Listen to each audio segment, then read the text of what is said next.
బాబు ఎంత భయం వేసేస్తుందోనండి, ఎంత భయపెట్టేస్తుందో నన్ను.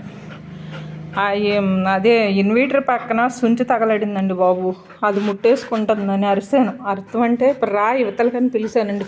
కోపాలు వచ్చేసినాయి యువతలు. బాబు బాబు చూసాను, మోయమ్ము నాకు వచ్చిందండి బాబు దీంతో సాగు. ఇప్పటికే ఎన్నిసార్లు కరిపించుకున్నానో తెలియట్లే. వీళ్ళ డాడీ అంటే ఇష్టమేనంటండి. మళ్ళీ ఇప్పుడు ఈ మధ్య నన్నే మీద పడిపోతుందండి. నేను అన్నం తినిపిస్తే బాబు వద్దురా, దా దా దా దా బయటకు వెళ్ళిపోదాం, దాన్న బయటకు వెళ్ళిపోదాం రా. అక్కడండి చుంచుందంటండి బాబు, ఇన్వర్టర్ పక్కన ఉందిరా నాయన, అది ముట్టుకుంటే ఇదేమవుద్దని నేను చేస్తున్నాను రా నాయన భయపడి.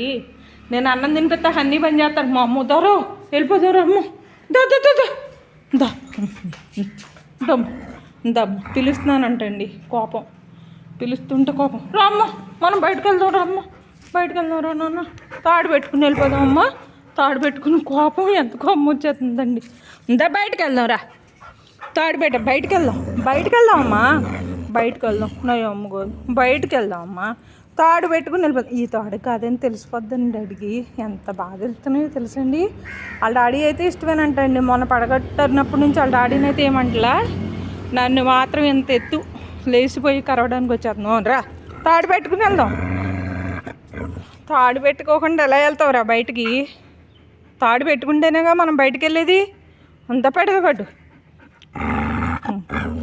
ఇదంతా నా కర్మకు వచ్చిందండి బాబు. అదిగోండి ఇదిగోండి, బయటకైతే కావాలంట, తాడు మాత్రం వద్దంట. అదిగోండి సంచి. వాళ్ళ డాడీ ఇష్టమేనంటండి, నేను ఇష్టం. నేను ఇప్పుడు మమ్మూ ఇదిగో ఇదిగో దా